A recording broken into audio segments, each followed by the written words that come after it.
Mummy daddy వాళ్ళు వచ్చినప్పుడు Anand Vihar station పోయి అక్కడి నుంచి జసీదీ కోసం అని ప్లాట్ఫామ్ నెంబర్ 6లా వెయిట్ చేసుకుంటుండే. కుంభమేళా కాబట్టి విపరీతమైన రష్ ఉండే.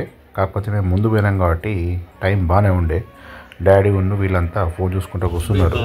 ఇక ట్రైన్లో ఏవో నడిచినాయి ముచ్చట్లు, సీరియస్ డిస్కషన్ అన్నట్టు.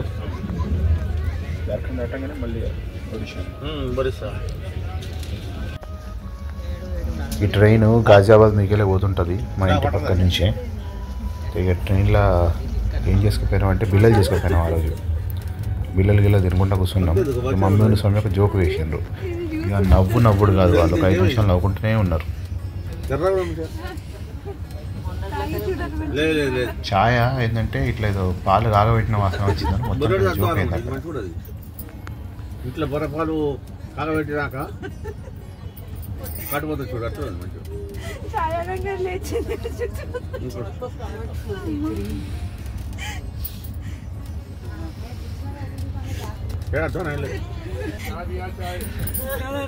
చూడు సగమై మందా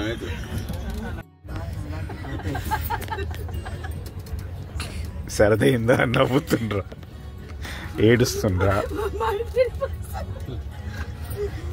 అయ్యో అయ్యో చూస్తే ఎవరైనా ఏడుస్తుంది అనుకుంటారు మిమ్మల్ని.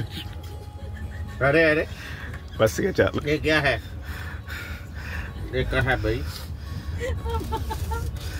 కొన్ని జోక్స్ ఎట్లుంటాయి అంటే మైండ్లో రిపీట్ అవుతుంది. రిపీట్ అవుతుంటాయి. జ్ఞాపకాలు వచ్చినప్పుడు ఒక్కడి కూడా పిసలేస్తుంది.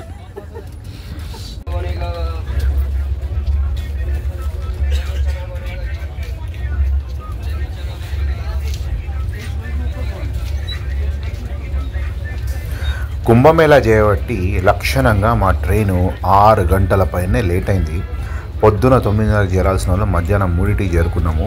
ప్లాన్లన్నీ క్యాన్సిల్ చేసి వెంటనే జసీదీ ఎప్పుడు చేరుకుంటామని ఆలోచించుకున్నంతలో ఇంతలా విధినుకుంటా మొత్తానికైతే ట్రైన్ జర్నీ టైంపాస్ అయితే చేసినాము. ఇక జసీదీ రానే వచ్చింది.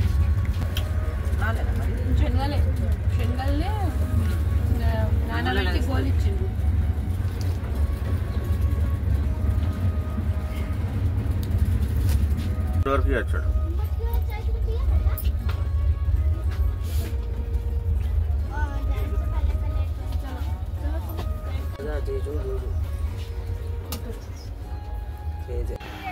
జసీదీ చేరుకున్నాం ఇప్పుడే. జసీదీ వైద్యనాథ్, దీని దేవ్ఘర్ కూడా అంటారు.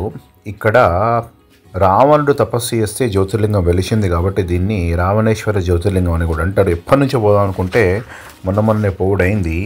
ఇక్కడ శక్తిపీఠం కూడా, ఇక్కడ అన్నపూర్ణ దేవాలయం ఉన్నది. సతీదేవి హృదయం పడ్డది, అందుకని ఇక్కడ పరమేశ్వరుని సతీదేవిని ఇద్దరిని కలిసి పూజిస్తారు అన్నట్టు. ఇక్కడ పెళ్ళైన జంటలకి పెద్దవాళ్ళకి ప్రత్యేకమైనటువంటి ఒక పద్ధతి కూడా ఉన్నది. అదేందో ఇప్పుడు చూపిస్తా. మమ్మీకి వేయలేకపోతే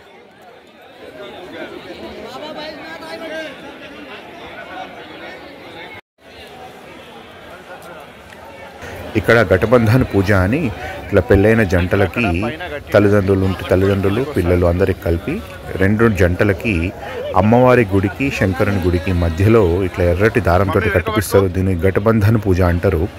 మమ్మీ డాడీ నేను సౌమ్య కూడా ఈ ఘటబంధన్ పూజ ఇవాళ మేము బైద్యనాథ్ జ్యోతిర్లింగం దర్శనం సందర్భంగా చేసుకున్నాము. చాలా రేర్ ఈవెంట్ ఇది. మీరు కూడా ఎప్పుడైనా వస్తే ఇట్లాంటి ఘటబంధన్ పూజ చేసుకోండి. అక్కడ అయ్యగారు వచ్చి పైన దాన్ని కట్టి ఆ గోపురం నుంచి ఈ గోపురం వరకు కట్టి పూజ చేయిస్తాడు. అద్భుతంగా ఉంటుంది, మీరు కూడా చేసుకోండి. ఇప్పుడు అక్కడ పైన కట్టిండి ఆయన, కొంచెం కిందికి వస్తాడన్నట్టు. ఇప్పుడు వచ్చి డాడీ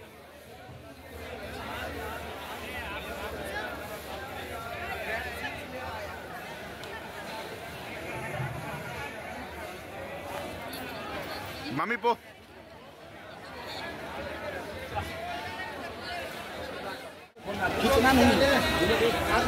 మమ్మీ వెనక పట్టుకో.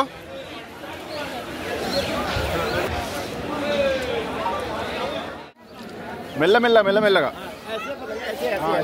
గట్టిగా పట్టద్దు, మెల్లగా డాడీ.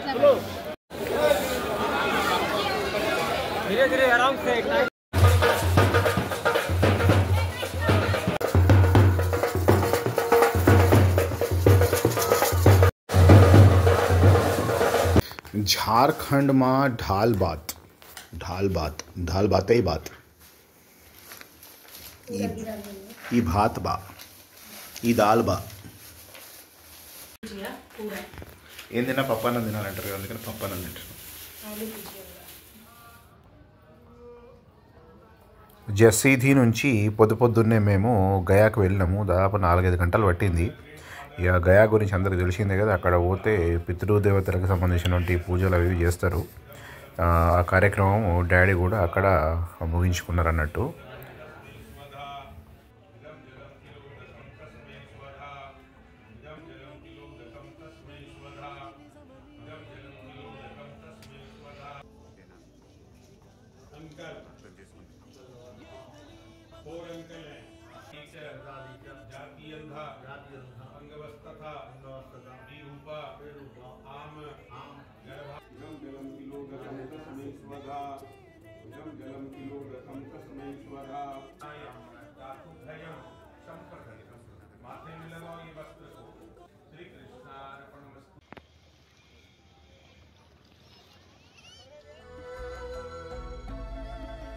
మేము గయా నుంచి పక్కకి ఒక 20 కిలోమీటర్ల బౌద్ధ గయా ఉంటుంది.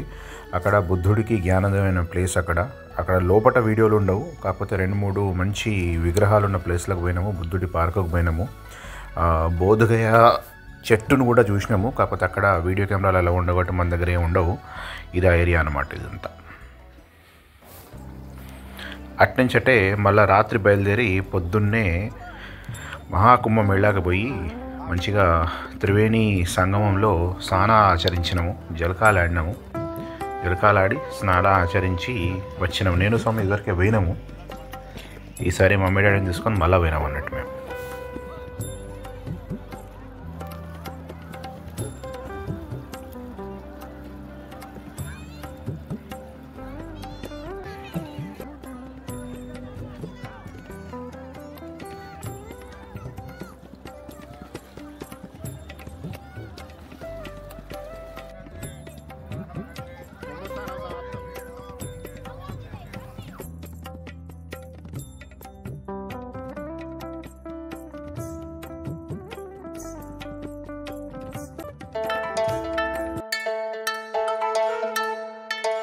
संगम तट से हर हर गंगे डुबकी डुबकी हर हर गंगे दिव्य त्रिवेणी हर हर गंगे मोक्षदायिनी हर हर गंगे संगम तट से हर हर गंगे